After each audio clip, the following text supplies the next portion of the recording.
తెలంగాణ శాసనసభలో ప్రశ్నోత్తరాలు కొనసాగుతున్నాయి. మూసీ ప్రాజెక్టుపై బీఆర్ఎస్ ఎమ్మెల్యే మాజీ మంత్రి కేటీఆర్ చేసిన వ్యాఖ్యలపై ఉప ముఖ్యమంత్రి భట్టి విక్రమార్క స్పందించారు.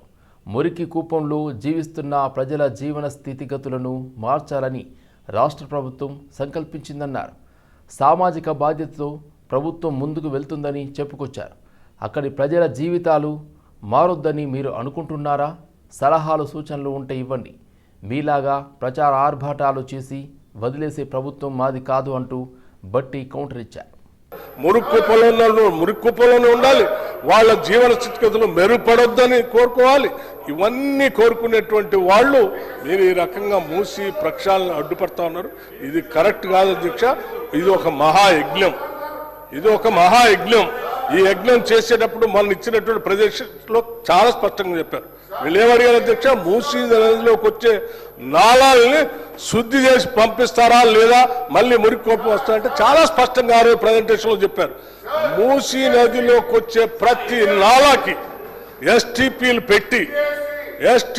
పెట్టి వాటన్నిటిని శుద్ధి చేసిన తర్వాతనే ఆ నీళ్లను మూసీ నదిలో వదులుతామని చెప్పి ప్రజెంటేషన్లో చాలా స్పష్టంగా ఆ రోజు వివరించడం జరిగింది. దాని గురించి కూడా పక్కదోవ పట్టిస్తా ఉన్నాం అధ్యక్ష. ప్రజెంటేషన్లో ఇచ్చిన దానిపైన పబ్లిక్ గా వెబ్సైట్ లో కూడా పెట్టారు. అందులో ఏమైనా మీరు సలహాలు సూచనలు ఇద్దామనుకుంటే ఇవ్వండి అని చెప్పారు. అంతేకాదు అక్కడ పరివాహ ప్రాంతంలో ఉన్నటువంటి పేదవాళ్ళకి ఏమైనా ఇబ్బందులు ఉంటే వాళ్ళ ఆలోచనలు కూడా పరిగణలో తీసుకోండి. వాళ్ళు ఇంతకంటే బెటర్ మెరుగైనటువంటి ఇంకేమైనా సలహాలు సూచనలు చేస్తామంటే వాటిని కూడా ఇంక్లూడ్ చేసుకొని వాటన్నింటినీ అమలుపరచడం కోసమే రాష్ట్ర ప్రభుత్వం ఉన్నది తప్ప మీలాగా కేవలం ప్రచార ఆర్భాటం కోసం మొదలుపెట్టి. రాష్ట్రంలో మొక్కజొన్న రైతులు ఎదుర్కొంటున్న సమస్యలపై కాంగ్రెస్ ప్రభుత్వ నిర్లక్ష్యాన్ని నిలదీస్తూ రైతులకు అండగా బీఆర్ఎస్ పార్టీ ఎమ్మెల్యేలు ఎమ్మెల్సీలు గన్ పార్క్ నుండి అసెంబ్లీ వరకు నిరసన ప్రదర్శన నిర్వహించారు. ఈ సందర్భంగా గన్ పార్క్ వద్ద తెలంగాణ అమరవీరుల స్తూపానికి నివాళులర్పించిన అనంతరం మాజీ మంత్రి BRS deputy floor leader Harish Rao మీడియాతో మాట్లాడారు. వరి వేయొద్దని పంట మార్పిడి చేయాలని ముఖ్యమంత్రి రేవంత్ రెడ్డి వ్యవసాయ శాఖ మంత్రి తుమ్మల నాగేశ్వరరావు పదే చెబితే ఆ మాటలు నమ్మి రాష్ట్రంలో రైతులు సుమారు 8 లక్షల ఎకరాల్లో మొక్కజొన్న సాగు చేశారని తెలిపారు. తీరా పంట చేతికి వచ్చాక ఆ రైతులను కాంగ్రెస్ ప్రభుత్వం నట్టెట ముంచుతోందని అన్నారు. మొక్కజొన్న మార్కెట్లకు రావడం మొదలై ఇప్పటికే 15 రోజులవుతున్నా రాష్ట్ర ప్రభుత్వం ఇప్పటికీ కొనుగోలు కేంద్రాలను ప్రారంభించకపోవడం దారుణమని మండిపడ్డారు. రాష్ట్ర వ్యాప్తంగా ఇప్పటికే మొక్కలన్నీ కూడా మార్కెట్లో వచ్చి రాష్ట్ర ప్రభుత్వం కొనుగోలు కేంద్రాలు ప్రారంభించకపోవడం వల్ల రైతాంగం తీవ్రంగా నష్టపోతా ఉన్నారు. ఇవాళ మొక్కజొన్న మద్దతు ధర 2,400 రూపాయలుంటే ప్రభుత్వ కొనుగోలు కేంద్రాలు ప్రారంభం కాక రైతులు 1,600, 1,700 రూపాయలకే మొక్కజొన్న అమ్ముకొని తీవ్రంగా నష్టపోతున్నటువంటి పరిస్థితి ఉంది. మరొక వైపు అకాల వర్షాల వల్ల మార్కెట్ యార్డ్లలో కల్లాల్లో మొక్కజొన్న తడిచిపోయి రైతులు బాగా నష్టపోతా ఉన్నారు. ఈ ప్రభుత్వం మొక్కజొన్న రైతుల పట్ల తీవ్రమైన నిర్లక్ష్యం చూపుతా ఉంది. ప్రభుత్వమే ఒకవైపు పంట మార్పిడి చేయాలని రేవంత్ రెడ్డి, తుమ్మల నాగేశ్వరరావు గారు వరి వేయొద్దు, వరి వేస్తే మేము కొనము అని రాష్ట్ర ప్రభుత్వమే చెప్తుంది. ప్రభుత్వాన్ని నమ్మి 8 లక్షల ఎకరాల్లో మొక్కజొన్న పండిస్తే ఈ ప్రభుత్వం కొనుగోలు కేంద్రాలు ప్రారంభించక రైతులను నట్టేట ముంచుతా ఉన్నారు. నేను అడుగుతా ఉన్నా, ఇప్పటికే 15 రోజులైంది మొక్కజొన్న వచ్చి, ఎందుకు కొనుగోలు కేంద్రాలు స్టార్ట్ చేయట్లేదు? అంటే పంటంతా దళారుల పాలైన తర్వాత దళారుల దగ్గర మొక్కజొన్న కొట్టరా? మూసీ నది ప్రక్షాళనకు తమకు ఎలాంటి వ్యతిరేకత లేదని, అయితే ప్రభుత్వం మూసీ ప్రాజెక్టు పేరుతో 1,50,000 కోట్ల రూపాయల దోపిడీకి పాల్పడుతున్నందున దాన్ని తీవ్రంగా వ్యతిరేకిస్తున్నామని BRS working president MLA KTR స్పష్టం చేశారు. మూసీ నది ప్రక్షాళనకు తమకు ఎలాంటి వ్యతిరేకత లేదని, అయితే ప్రభుత్వం మూసీ ప్రాజెక్టు పేరుతో 1,50,000 కోట్ల రూపాయల దోపిడీకి పాల్పడుతున్నందున దాన్ని తీవ్రంగా ఖండిస్తున్నామని BRS working president MLA KTR స్పష్టం చేశారు. ఈ అంశంపై ప్రభుత్వ వైఖరికి నిరసనగా ఈరోజు అసెంబ్లీ నుండి వాకౌట్ చేస్తున్నట్లు ఆయన ప్రకటించారు. డిపిఆర్ లేదు అని ఎండి గారు చెప్తారు, డిపిఆర్ ఉందని మంత్రి గారు చెప్తున్నారు. ఉంటే టేబుల్ చేయమనండి. నెంబర్ 1. నెంబర్ 2, 50 మీటర్ల బఫర్ జోన్ జీవో మీరు ఇచ్చారన్నారు. 5 కిలోమీటర్ల అవతల ఉండే హనుమాన్ నగర్ కి మొన్న నోటీసులు ఇచ్చారు. మరి ఏ ఆలోచన చేస్తున్నారో మాకు తెలియదు. మంత్రి గారు సమాధానంలో 1450 స్ట్రక్చర్స్ అంటారు. అక్కడ చూస్తే 10,000 స్ట్రక్చర్స్ అని గెజెట్ ఇచ్చింది గవర్నమెంటే. కుడి చేయి ఏం చేస్తుందో ఎడమ చేయికి తెలియదు. డిప్యూటీ సీఎం గారు పేదల మీద చాలా ప్రేమ ఒలకబోశారు.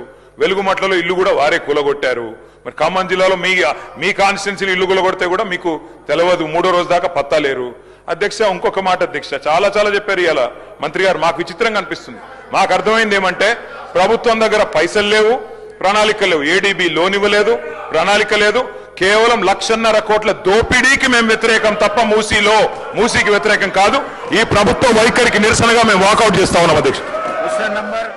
కాంగ్రెస్ పార్టీ నాయకుడు విజయ్ కుమార్ ఆధ్వర్యంలో బన్సీలాల్పేట డివిజన్ పరిధిలోని ఏ బ్లాక్లో ఉన్న ఆయన నివాసం వద్ద ఇఫ్తార్ విందు కార్యక్రమం ఘనంగా నిర్వహించారు. ఈ కార్యక్రమానికి ముఖ్య అతిథులుగా డీసీసీ సెక్రటరీ దీపక్ జాన్, అదేవిధంగా కాంగ్రెస్ పార్టీ సీనియర్ నాయకులు రాహుల్ హాజరయ్యారు. వారి చేతుల మీదుగా మైనార్టీ నాయకులకు పండ్లు తినిపించి ఉపవాస దీక్షలను విరమింపజేశారు. ఈ సందర్భంగా దీపక్ జాన్ మాట్లాడుతూ రంజాన్ మాసం పవిత్రత, సామరస్య భావనను ప్రతిబింబించే ఇఫ్తార్ విందులు సమాజంలో ఐక్యతను పెంపొందిస్తాయని తెలిపారు. మత భేదాలు లేకుండా అందరూ కలిసి పండుగను జరుపుకోవడం సమాజానికి మంచి సందేశం ఇస్తుందని అన్నారు. Congress party Bansilalpet division senior నాయకుడు వైఎం విజయ్ కుమార్ మాట్లాడుతూ కాంగ్రెస్ ప్రభుత్వం మైనార్టీ సంక్షేమానికి కట్టుబడి ఉందని, ప్రతి కుటుంబానికి ప్రభుత్వ సంక్షేమ పథకాలు అందించే విధంగా ప్రణాళికలు రూపొందిస్తుందని TPCC vice president Sanath Nagar నియోజకవర్గ ఇన్ఛార్జ్ కోట నీలిమ ఆదేశాలతో ఇఫ్తార్ విందు ఏర్పాటు చేశామని తెలిపారు. కాంగ్రెస్ పార్టీ సెక్యులర్ పార్టీ, అన్ని మతాలను, అన్ని రిలీజియన్స్ను, అది ఇస్లాం కానీ, క్రిస్టియానిటీ కానీ, హిందూయిజం కానీ, సిక్కిజం కానీ, అన్ని మతాల ప్రజలను అందరినీ కలుపుకొని డెవలప్మెంట్లో కానీ, వెల్ఫేర్ మెజర్స్లో కానీ సమానంగా చూస్తుంది, సమానంగా ట్రీట్ చేస్తుంది. అదేవిధంగా కాంగ్రెస్ సర్కారు, కాంగ్రెస్ ప్రభుత్వము సీఎం రేవంత్ అన్న గారి ఆధ్వర్యంలో మంచి డెవలప్మెంట్స్ ప్రోగ్రామ్స్ కానీ, వెల్ఫేర్ స్కీమ్స్ కానీ బాగా జరుగుతున్నాయి. కాంగ్రెస్ ప్రభుత్వం కూడా నిజాం కాలేజ్లో మొన్న ఆదివారం రోజున ఇఫ్తార్ విందు అరేంజ్ చేయబడింది. అక్కడికి అందరు పోలేరు కాబట్టి బన్సీలాల్పేట్ ప్రజలు Bharat association for integrity, harmony and oneness సంస్థ ఆధ్వర్యంలో జూబ్లీహిల్స్లోని రౌనక్ ఎస్టేట్లో ఇఫ్తార్ విందును నిర్వహించారు. ఇఫ్తార్ విందులు ప్రజల మధ్య అనుబంధాన్ని బలపరుస్తాయని తెలిపారు.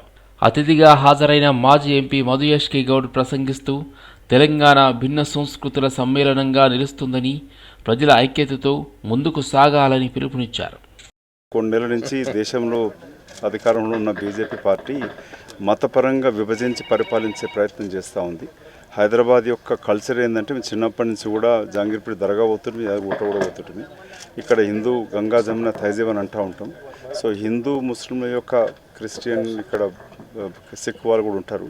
మత సామరస్యాన్ని కాపాడుకుంటూ ఉన్న హైదరాబాద్ యొక్క కల్చర్ని ప్రమోట్ చేస్తూ రౌనక్ సాబ్ అండ్ హిందూ గుడ్ విల్ జై భారత్ ప్రోగ్రామ్ తీసుకున్న వాళ్ళని అభినందిస్తూ మీ మీడియా మిత్రుల ద్వారా ముస్లిం సోదరులందరికీ కూడా ఈ రంజాన్, హోలీ, మైనా మంత్లో అందరికీ కూడా వాళ్ళ కుటుంబ సభ్యులందరికీ కూడా అల్లా తాలా భగవంతుడు అందరినీ చాలాగా చూడాలని చెప్పి కోరుకుంటూ అందరికీ ఈద్ ముబారక్ చెప్తూ ఈ హిందూ ముస్లిం యొక్క ఐక్యతని కాపాడుకుంటూ చేస్తున్న ప్రయత్నాన్ని నేను ఒక సభ్యుడిగా ఎల్లవేళ మద్దతుగా ఉంటానని చెప్పి మీ ద్వారా ప్రకటిస్తా ఉన్నాను. వ్యాపారవేత్తల మధ్య సహకారం, అభివృద్ధిని ప్రోత్సహించేందుకు ఈ నెల 22న VBN run as one community అనే థీమ్ 5K రన్ నిర్వహించనున్నట్లు VBN వ్యవస్థాపకులు ఇమ్మడి శివ తెలిపారు.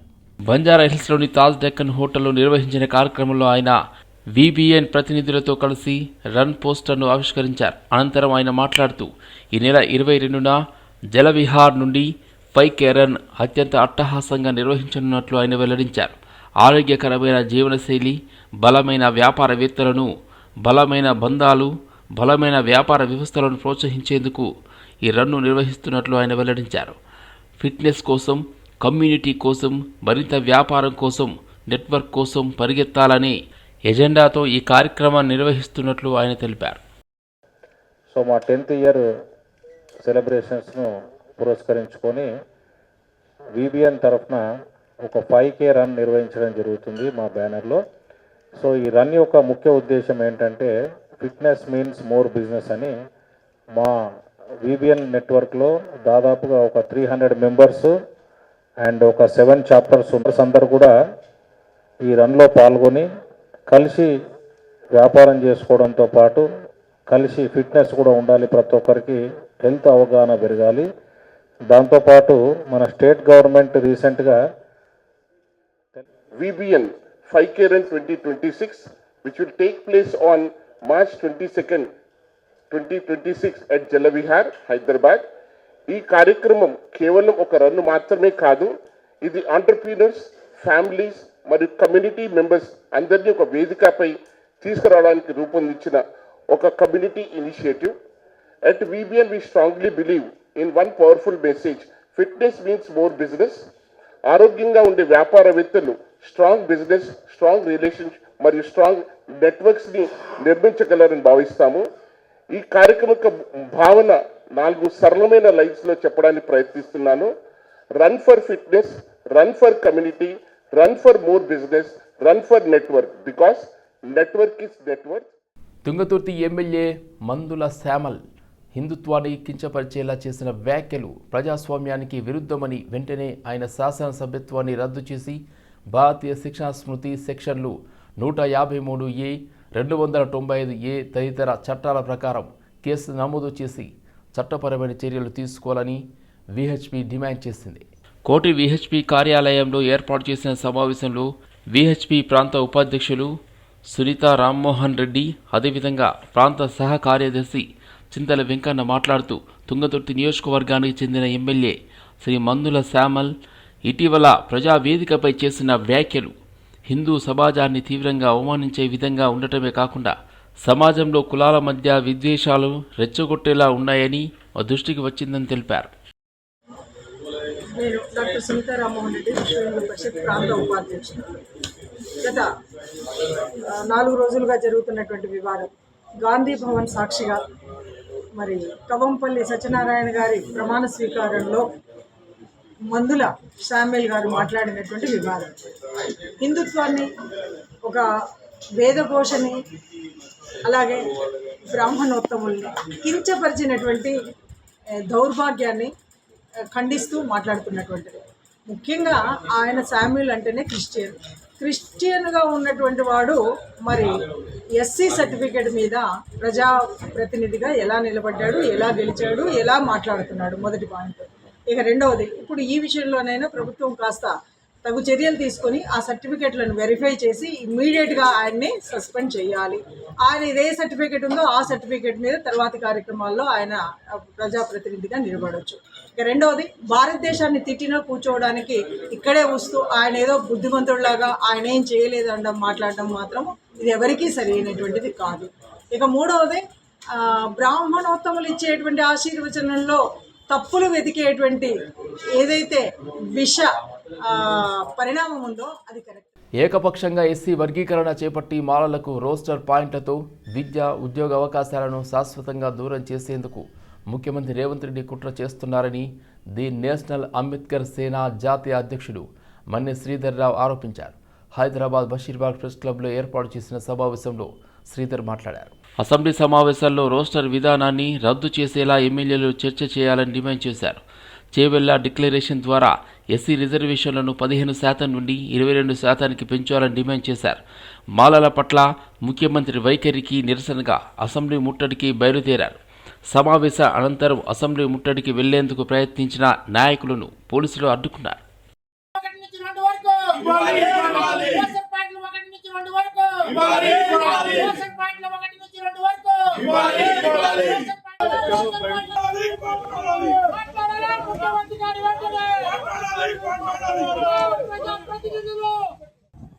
మాల ఉపకులానికి ఇవ్వాలని చెప్పి మేము గట్టిగా డిమాండ్ చేస్తున్నాం. అలాగే మా మాల ఉపకులాలు ఈరోజు బాగుపడొద్దు అని చెప్పి మీరు రోస్టర్ పాయింట్ పెట్టారు. ఆ రోస్టర్ పాయింట్ని వెంటనే 16 లోపలికి మీరు మార్చాలని చెప్పి, మాకు 10 లేకుంటే 12వ సంఖ్యను మాకు కేటాయించాలని చెప్పి మేము అన్ని మాల ప్రజల సంఘాల తరఫు నుంచి, మాల కులాల తరఫు నుంచి మేము మీకు హెచ్చరిస్తున్నాము, గట్టిగా డిమాండ్ చేస్తున్నాము. మీరు ఈ అసెంబ్లీ సమావేశంలో తీర్మానం చేయకుంటే మాత్రం రానున్న రోజులలో కార్పొరేటర్ ఎలక్షన్ లో కానీ ఎంపీటీసీ జడ్పీటీసీ ఎలక్షన్ లో కానీ కాంగ్రెస్ పార్టీకి గట్టిగా బుద్ధి చెప్తామని చెప్పి పిసిసి అధ్యక్షుడు మహేష్ కుమార్ గౌడ్ను తొలగించి జగ్గారెడ్డిని ఆ పదవిలో నియమిస్తే రాబోయే ఎన్నికల్లో 100 సీట్లు సాధించవచ్చని మంత్రి కోమటిరెడ్డి వెంకటరెడ్డి చేసిన వ్యాఖ్యలపై బీసీ సంఘాల జాయింట్ యాక్షన్ కమిటీ జేఏసీ తీవ్ర ఆగ్రహం వ్యక్తం చేస్తుంది. ఈ సందర్భంగా బషీర్బాగ్ ప్రెస్ క్లబ్లో నిర్వహించిన మీడియా సమావేశంలో BC JAC chairman Jajula Srinivas గౌడ్తో పాటు పలువురు నాయకులు పాల్గొన్నారు. జాజుల మాట్లాడుతూ కోమటిరెడ్డి వెంకటరెడ్డి బీసీలను అవమానించేలా మాట్లాడుతున్నారని విమర్శించారు. బీసీలను అణగదొక్కడానికి ఆయన కక్షపూరితంగా వ్యవహరిస్తున్నారని ఆరోపించారు. కోమటిరెడ్డి వెంకరెడ్డి గారు నిన్న అసెంబ్లీలో మీడియాతో చిట్చాట్లో మాట్లాడుతూ జగ్గారెడ్డిని పిసిసి అధ్యక్షునిగా చేయాలి, ఆయన జగ్గారెడ్డిని చేస్తే 100 సీట్లు కాంగ్రెస్ పార్టీ గెలుస్తుంది వచ్చే ఎన్నికల్లో అని చెప్పడం జరిగింది. జగ్గారెడ్డిని పిసిసి అధ్యక్షుడు చేయడం అంటే చేయమనమని కోమటిరెడ్డి వెంకరెడ్డి గారంటే ప్రస్తుతం కొనసాగుతున్నటువంటి బీసీ సామాజిక వర్గానికి సంబంధించిన పిసిసి అధ్యక్షులు బొమ్మ మహేష్ కుమార్ గౌడ్ గారిని తొలగించడం అనడమే, ఆయనను తీసివేయాలని చెప్పడమే. అంటే ఒక బీసీ బిడ్డ పిసిసి అయితే ఓర్వలేక ఆయనకు బొమ్మనకుండా పొగబెట్టడానికి ఇవాళ కోమటిరెడ్డి వెంకరెడ్డి గారు జగ్గారెడ్డి గారు ప్రస్తావన తీసుకొచ్చారు. నిజంగా అసెంబ్లీ ఉన్నది ప్రజా సమస్యల పరిష్కారం కోసం. అసెంబ్లీలో ఒక బాధ్యత గల మంత్రి ఏం మాట్లాడాలి? ఇప్పుడు రాష్ట్రంలో రైతులు ఎదుర్కొంటున్నటువంటి సమస్యలు ఏంది? బీసీ ఎస్సీ ఎస్టీ మైనార్టీలు ఎదుర్కొంటున్నటువంటి సమస్యలు ఏంది? నాగర్ కర్నూలు జిల్లా అంకిరోనిపల్లి మహిళా సర్పంచ్ కుటుంబంపై జరిగిన దాడిని గిరిజన విద్యార్థి సంఘాలు తీవ్రంగా ఖండించాయి. మహిళా సర్పంచ్పై జరిగిన దాడిని ఖండిస్తూ ఓయూ ఆర్ట్స్ కళాశాల వద్ద నిరసన వ్యక్తం చేశారు. ఈ సందర్భంగా గిరిజన సంఘాల నాయకులు మాట్లాడుతూ తెలంగాణ రాష్ట్రంలో ప్రజాస్వామ్యంపై దాడి జరగడం సిగ్గుచేటు అన్నారు. రాష్ట్రంలో కాంగ్రెస్ ప్రభుత్వం అధికారంలోకి వచ్చాక శాంతి భద్రతలు పూర్తిగా క్షీణించాయని మండిపడ్డారు. గిరిజన సామాజిక వర్గానికి చెందిన మహిళా ప్రజాప్రతినిధి ఆమె కుటుంబంపై దాడి జరగడం ప్రభుత్వ వైఫల్యమేనని విమర్శించారు. ఈ ఘటనపై రాష్ట్ర డీజీపీ వెంటనే జోక్యం చేసుకుని నిందితులపై కఠిన చర్యలు తీసుకోవాలని డిమాండ్ చేశారు. ఏదైతే నాగర్ కర్నూలు జిల్లా అచ్చంపేట నియోజకవర్గం అంకిరోనిపల్లి సంబంధించినటువంటి సర్పంచ్ కమలా సతీష్ గారి పైన స్థానిక మండల అధ్యక్షుడు అయినటువంటి నర్సయ్య యాదవ్ గారు ఏదైతే ప్రభుత్వ భూమిని కబ్జా చేస్తున్నటువంటి దాంట్లో గ్రామ సర్పంచ్ గా నోటీస్ ఇచ్చినటువంటి పర్యాయంలో ఆయన మీద నర్సయ్య యాదవ్ గారి కుటుంబము అదేవిధంగా వాళ్ళ అనుచరులు మొత్తం కూడా ఏదైతే సర్పంచ్ గారి మీద ఇవాళ విచక్షణ రహితంగా కర్రలతోని రాళ్లతోని దాడి చేయడం జరిగింది. అదేవిధంగా దుర్భాషలాడుతూ కులం పేరుతో తిడుతూ ఇవాళ నువ్వు సర్పంచ్ అయితే ఎవరికని చెప్పి గొప్ప అని చెప్పి ఇవాళ మా ప్రభుత్వం ఉన్నది, ఇవాళ మేము ఏం చేసినా నడుస్తానే ఒక ధోరణిలో ఇవాళ విచక్షణ రహితంగా దాడి చేయడం జరిగింది. కానీ ఇప్పటి వరకు కూడా ఏదో నామమాత్రం కేసులు పెట్టామని చెప్తా ఉన్నాడు డిపార్ట్మెంట్ సంబంధించినటువంటి ఎవరైతే పోలీసు వాళ్ళు ఉన్నారో కానీ ఇంతవరకు వాళ్ళని ఎవరు కూడా అరెస్ట్ చేయకుండా తాత్సారం చేస్తా ఉన్నారు. దీన్ని తెలంగాణ గిరిజన శక్తిగా తీవ్రంగా ఖండిస్తా ఉన్నాం. ఖచ్చితంగా వారికి న్యాయం జరిగేంత వరకు అదేవిధంగా ఎవరైతే దాడికి పాల్పడ్డారో వాళ్ళకి చట్టపరంగా జైలుకు పంపేంత వరకు కూడా ఇవాళ మా న్యాయ పోరాటం కొనసాగుతుందని. బోరాబండ మధురానగర్లో కల్తీ అల్లం వెల్లుల్లి పేస్ట్ తయారీ కేంద్రంపై టాస్క్ ఫోర్స్ అధికారులు దాడి చేసి భారీగా నకిలీ ఉత్పత్తులను స్వాధీనం చేసుకున్నారు. దాడిలో సుమారు 4,275 కిలోల ముడి సరుకు, ఉప్పు, ఎసిటిక్ యాసిడ్ వంటి రసాయనాలు అలాగే తయారీ యంత్రాలను సీజ్ చేశారు. స్వాధీనం చేసిన సామగ్రి మొత్తం విలువ సుమారు 4.5 లక్షలుగా అంచనా వేశారు. ఈ కేసులో ప్రధాన నిందితుడు మహమ్మద్ అబ్దుల్లాను పోలీసులు అరెస్ట్ చేశారు.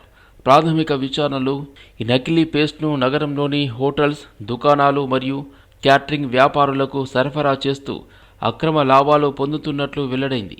పోలీసులు ఈ ఘటనపై మరింత విచారణ కొనసాగిస్తున్నారు. ఉస్మానియా యూనివర్సిటీలో పెండింగ్లో ఉన్న స్కాలర్షిప్లు, ఫీజు రియంబర్స్మెంట్ బకాయిలను వెంటనే విడుదల చేయాలంటూ ఏబీవీపీ విద్యార్థులు ధర్నా నిర్వహించారు.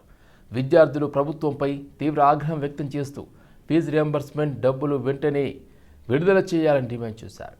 అదేవిధంగా ఫీజు రియంబర్స్మెంట్ పథకాన్ని రద్దు చేసే ప్రయత్నాలు జరిగితే తీవ్రంగా వ్యతిరేకిస్తామని హెచ్చరించారు. ధర్నా ఉద్రిక్తంగా మారడంతో పోలీసులు జోక్యం చేసుకుని విద్యార్థులను అదుపులోకి తీసుకుని పోలీస్ స్టేషన్ తరలించారు. పరిస్థితి ప్రస్తుతం అదుపులో ఉందని తెలిపారు. ఆధ్వర్యంలో పెండింగ్ లో ఉన్నటువంటి ఫీజు రియంబర్స్మెంట్ బకాయిలను విడుదల చేయాలని, అదేవిధంగా బడ్జెట్ సెషన్ లో విద్యాశాఖకి 15% నిధులను కేటాయించాలని, అదేవిధంగా విద్యా కమిషన్ ని రద్దు చేయాలని చెప్పేసి మేము డిమాండ్ చేయడం జరుగుతా ఉంది. వర్షం పడుతున్న విద్యార్థులు తమకు రావాల్సినటువంటి స్కాలర్షిప్ల కోసము ఏబీవీపీ తోటి వారందరూ ఉండి వర్షంలో నిరసన తెలియడం జరుగుతా ఉంది. ఈ రోజు కాంగ్రెస్ ప్రభుత్వం రాష్ట్రంలో ఏర్పడి దాదాపు 2.5 ఏళ్లు గడుస్తున్నా ఇప్పటికి విద్యార్థులకు రావాల్సినటువంటి 9,000 కోట్ల పెండింగ్ ఫీజు రియంబర్స్మెంట్ బకాయిలని విడుదల చేయకపోవడాన్ని ఏబీవీపీ తీవ్రంగా ఖండిస్తా ఉంది. అయ్యా సిగ్గులేని ముఖ్యమంత్రి గారు, మీరు ప్రతిపక్షంలో ఉన్నప్పుడు మాట్లాడారు కదా, అది నోరా లేకపోతే మోరే అని చెప్పేసి మేము అడుగుతా ఉన్నాము. ఒడ్డు దాటినాక ఓడమల్లన్నా, ఒడ్డు దాటినాక బోడిమల్లన్న అనే విధంగా ప్రభుత్వంలో అల్విన్ కాలనీ సర్కిల్ పరిధిలోని శంసీగూడకు చెందిన ప్రజలు ఆందోళన చేపట్టారు. ప్రగతి నగర్లోని ప్రణీత్ ఆంటీలియా తరహాలో శంషీగూడలో శిల్పా బృందావనం, సాయి హిల్స్ వాసులు కూడా రహదారిని కబ్జా చేసి గేట్లను ఏర్పాటు చేసి ఎవరిని రానివ్వకుండా అడ్డుకుంటున్నారని ఆగ్రహం వ్యక్తం చేశారు ప్రజలు. శనివారం, ఆదివారం వస్తే శంషీగూడ నుండి ఎల్లమ్మ బండ వరకు వెళ్లడానికి సుమారు 2 గంటల సమయం పడుతుందని ఆరోపించారు. శిల్పా బృందావన్ నివాసాలు అన్ని హెచ్ఎండిఏ లేఅవుట్తో ఏర్పాటు చేసి గేటెడ్ కమ్యూనిటీ అంటూ రహదారిని మూసివేశారని అన్నారు. అదేవిధంగా సాయి హిల్స్ వాసులు కూడా రోడ్డుపై గోడ నిర్మాణం చేపట్టడం పైన ఇప్పటికే డిప్యూటీ కమిషనర్లకు, ఉన్నతాధికారులకు ఫిర్యాదు చేశామని అన్నారు. తమకు స్పీకింగ్ ఆర్డర్లతో పాటు వీటిని తొలగించాలని ఆదేశాలు ఉన్నా ఎవరూ పట్టించుకోకపోవడంతో హైడ్రా కమిషనర్ రంగనాథ్ను సైతం ఆశ్రయించి ఫిర్యాదు చేశామని తెలిపారు. ఈ హైటెన్షన్ రోడ్డు గురించి, శిల్పా బృందాల గేట్ల గురించి, సాయిల్స్ గేట్ల గురించి చాలా ఇబ్బంది అవుతున్నది. సాయంత్రము పొద్దున మార్నింగ్ 7 నుంచి 9:30, 10 వరకు కూడా శంషీగూడ ట్రాఫిక్ సమస్య తిరగలేదు లోపల. మళ్ళీ ఈ గేట్లు ఉండడం వల్ల మాకు శంషీగూడకు చాలా అంటే చాలా ఇబ్బంది అవుతుంది. ఈ పోవడానికి కూడా రావడానికి కూడా ఇబ్బంది అవుతున్నది. ఈ పెద్ద పెద్ద బస్సులు, స్కూల్కి వచ్చే బస్సులు, కాలేజీకి వెళ్ళే బస్సులు కూడా పెద్ద బస్సులు వచ్చేసరికి ఇండ్ల బయట లేడీస్ ఇళ్ళకి వెళ్ళి బయట రాలేకపోతున్నారు.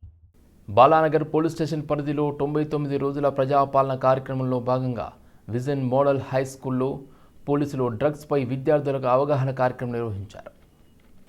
ఈ సందర్భంగా ఏసీపీ నరేష్ రెడ్డి మారక ద్రవ్యాలకు దూరంగా ఉండాలని, విద్యార్థులు చదువులపై దృష్టి పెట్టాలని సూచించారు. సైబర్ క్రైమ్ సిఐ నరసింహరాజు మారక ద్రవ్యాల దుష్ప్రభావాలపై అవగాహన కల్పించారు.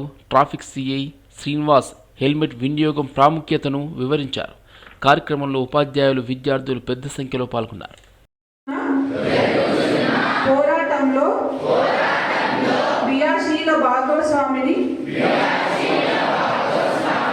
అవగాహన అనుసరిస్తూ కృషి చేస్తానని డ్రగ్స్ రహిత మహంకాళి పోలీస్ స్టేషన్ పరిధిలో జనరల్ బజార్ జగదాంబ పన్నీరు దుకాణంలో తనిఖీలు చేసిన పోలీసులకు నకిలీ పన్నీరు తయారు చేస్తున్నట్టు తెలుసుకున్నారు. దాదాపు 300 కిలోల తయారు చేసిన నకిలీ పన్నీర్ పదార్థాలను పోలీసులు స్వాధీనం చేసుకున్నారు. గత కొన్ని రోజుల నుండి ఇదే తరహాలో పన్నీరు నకిలీగా తయారు చేస్తున్నట్లు పోలీసులు తెలిపారు. సికింద్రాబాద్ నుండి హైదరాబాద్, పాతనగరం, రంగారెడ్డి జిల్లా చుట్టూ ఉన్న ప్రాంతాల్లో జనరల్ బజార్ నుండి నకిలీ పన్నీరు సరఫరా అవుతుందని స్థానికులు, పక్కనే ఉన్న దుకాణదారులు తెలిపారు. పోలీసులు దుకాణ యజమానిని అదుపులోకి తీసుకుని మరిన్ని వివరాలు రాబట్టేందుకు ప్రయత్నిస్తున్నారు. Hyderabad task force team, police టీంతో కలిసి మేము అకస్మాత్తుగా దాడులు చేశాము మహంకాళి స్ట్రీట్లో. అయితే ఇక్కడ Balaji dairy products, Vijay milk products and as well as Vaibhav milk products, ఇంకొకటి జగదాంబ మిల్క్ ప్రోడక్ట్స్ మీద దాడి చేశాం. ప్రస్తుతానికి ఇక్కడ హైజీన్ వయలేషన్స్ చాలా ఉన్నాయి అండ్ ఎటువంటి ఇన్వాయిస్ లేని ఎక్కడి నుంచో సరఫరా అవుతున్న పన్నీర్, పాల ప్రోడక్ట్లను అమ్ముతున్నారు. సో వాటి శాంపుల్ సేకరించి ల్యాబ్కి పంపిస్తున్నాం.